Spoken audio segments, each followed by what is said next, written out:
Welcome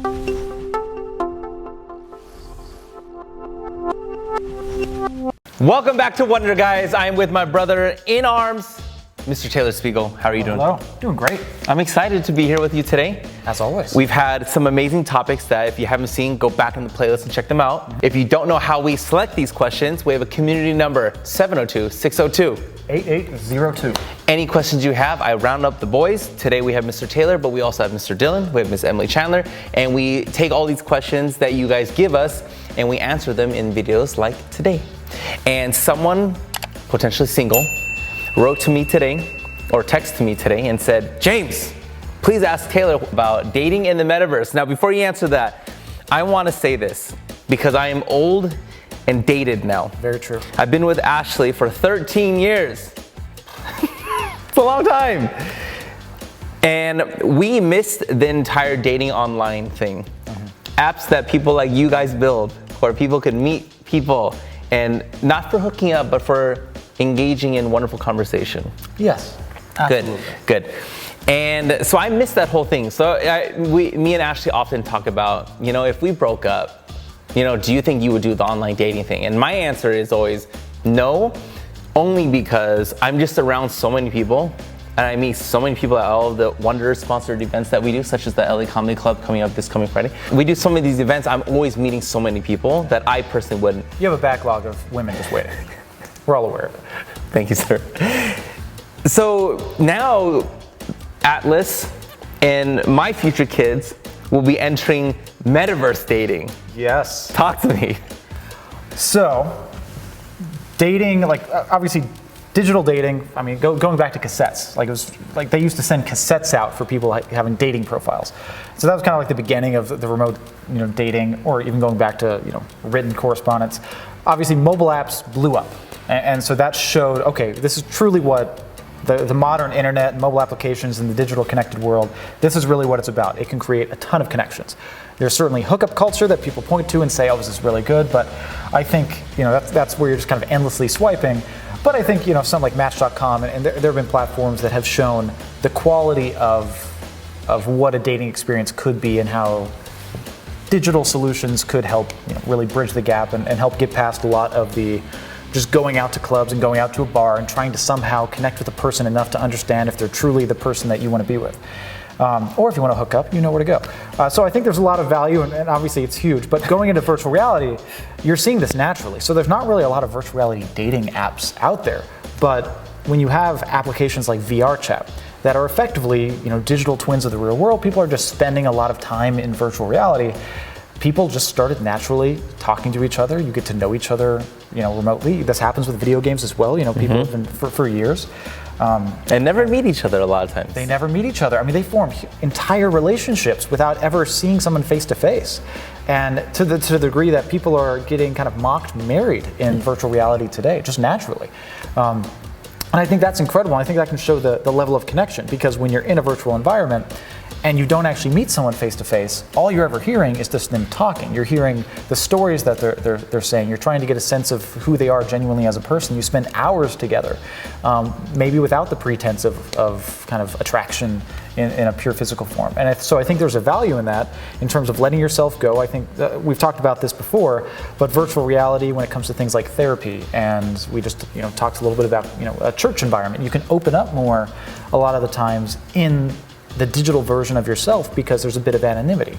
But there's also, I'm sitting down with you, I'm turning my head, you're seeing me, we're talking in real time. There's also the physical presence.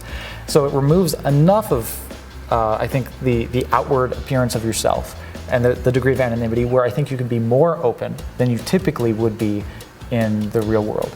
I think also when it comes to the dating scene as well, because you start as an avatar, it's kind of a representation of who you believe you are versus a dating app, right? You're just like 1 second. I forget the stats, but it's like basically, I'm sure for a guy, it's like 0.2 seconds, and a woman, it's like 1 second in terms of assessing somebody on a dating profile before they're swiping. It's so unfair. It's pure. It's unfair for some of us, and then I would say it's very strategically advantageous for a select few. And way to go, you. I was not in that select few ever. Correct. I think I went on like 2 dating app dates before. Fortunately, did you really? Through work, I met my wonderful wife. Yes. And then I got out of that game real fast. But I think, yeah, when I think it comes to VR, it's happening naturally because people are experiencing their lives naturally. You mentioned that you wouldn't go to the dating app game because you meet so many people in the real world, because you're going to events and you're socializing. Well, I think that's virtual reality. You're already seeing that in that sense. People are going out and living their lives and talking to people and forming relationships. And outside of basically it's kind of this pure attraction of the experience you're having in virtual reality.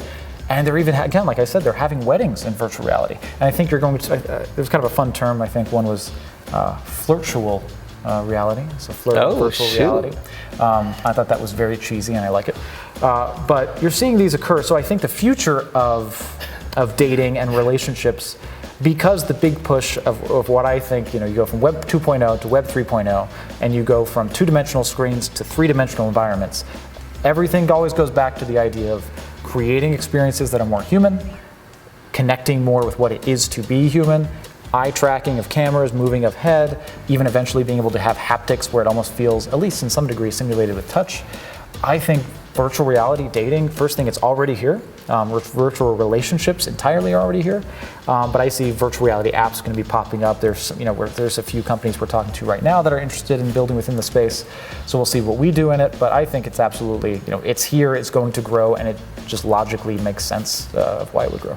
Taylor, the psychology of virtual relationships, not even intimate, is interesting because for some reason you can share your utmost secrets of all secrets to someone you've never met, and share with this individual all these things that you can't share with someone even in real life because you don't see them. Yeah.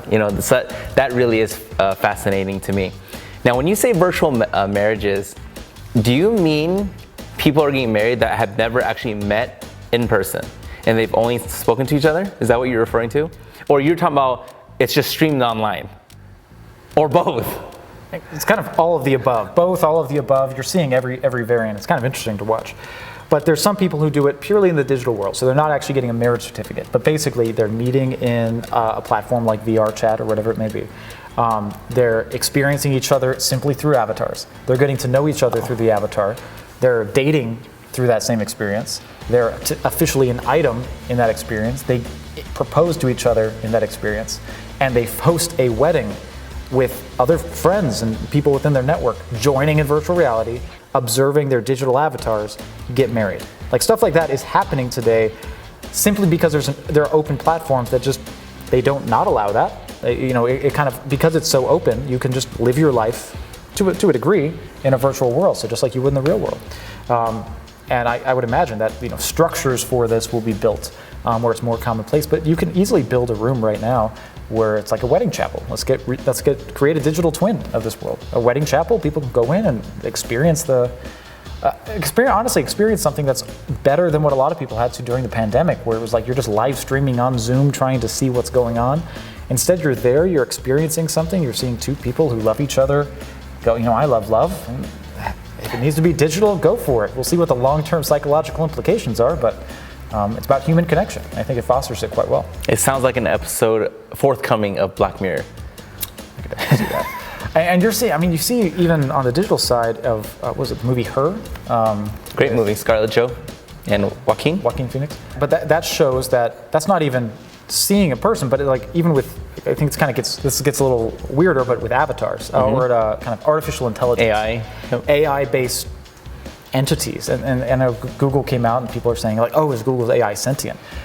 Just to clutter things further is, there's people meeting in virtual reality and forming relationships and dating in virtual reality.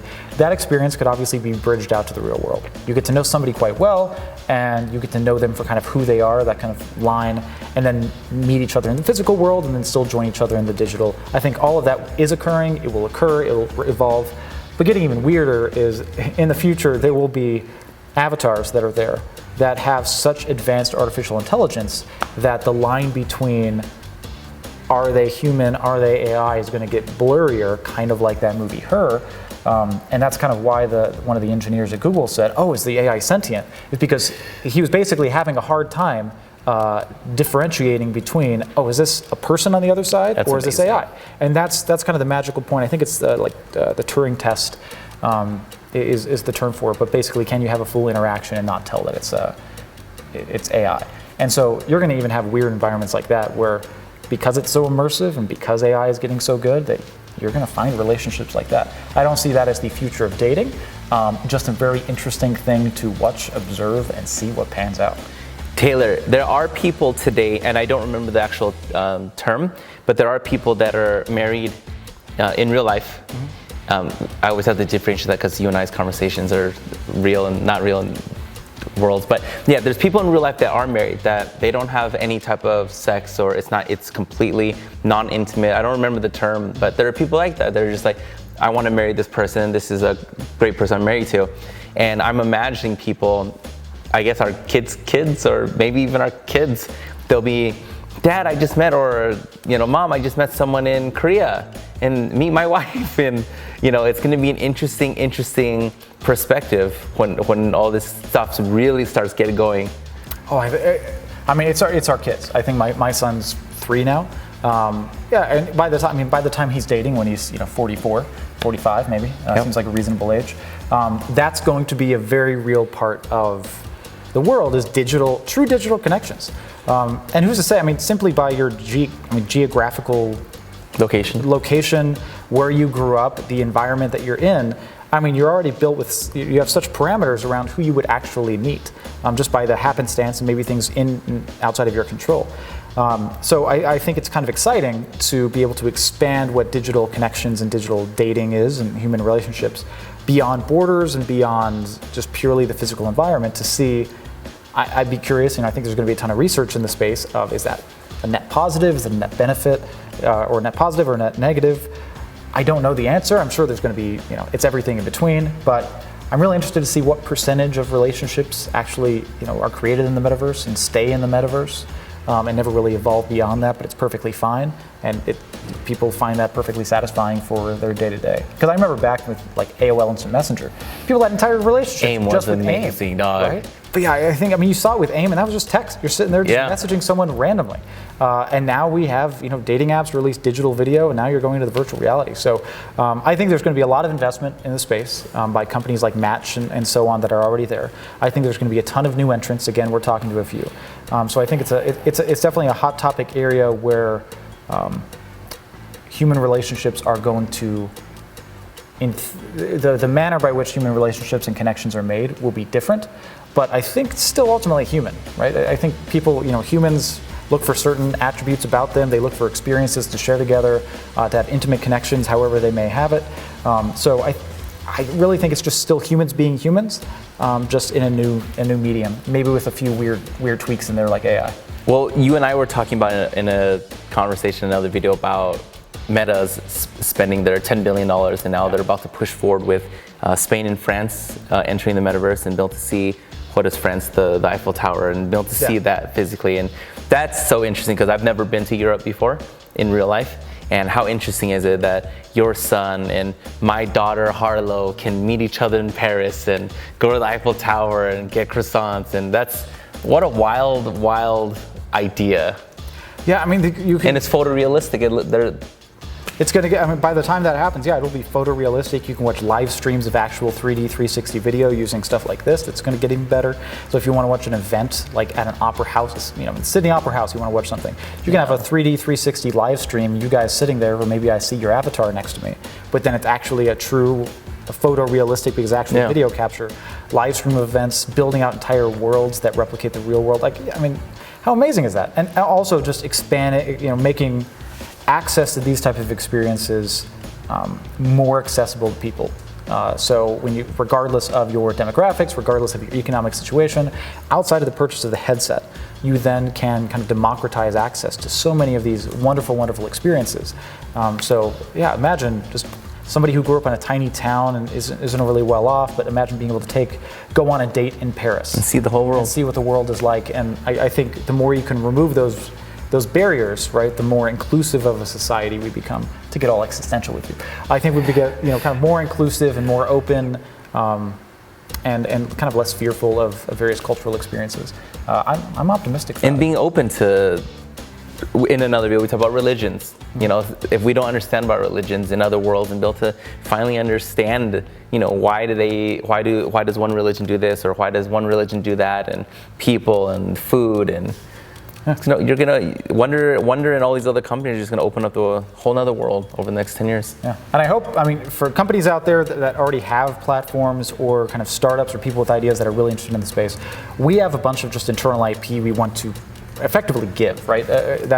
So we're trying to find a partner that we want to be able to develop this type of technology for, because we have a lot of ideas and our team always just floods ideas. So I think there's a ton of innovation to be done within, you know, the dating and interpersonal connection space. Obviously, we mentioned before, we're investing ourselves into a therapy platform because we think it can form incredible connections there. Same thing with the dating. So, you know, if anybody's out there interested in building these types of technologies, we have a bunch of ideas we'd love to be able to share. And how do people get hold of us? Wondour.com, WONDOUR.com. Check us out, youtube.com/Wondour. Any of our other socials, hunt us down. But we're always happy to jump on a phone, chat, large corporations down to startups. And the fastest way to get hold of us is joining our community, 702-602-8802. Ask us any questions, or if you yourself are a company or an individual that wants to build out this technology with us, let's lock arms. Yeah. Let's join together and let's freaking build some amazing tech that is going to eventually come out anyway. The only question is who's going to build it. Exactly. You know, and we're excited to do that with you. If you haven't already liked this video, give this video a like, subscribe to our channel. Again, it's youtube.com/Wondour. And we are so excited about the community that we're building on specifically YouTube of all these amazing people who love tech and talking about tech and learning about tech from these guys. And it's been a lot of fun. But until our next episode, we'll talk to each other soon. Thank you.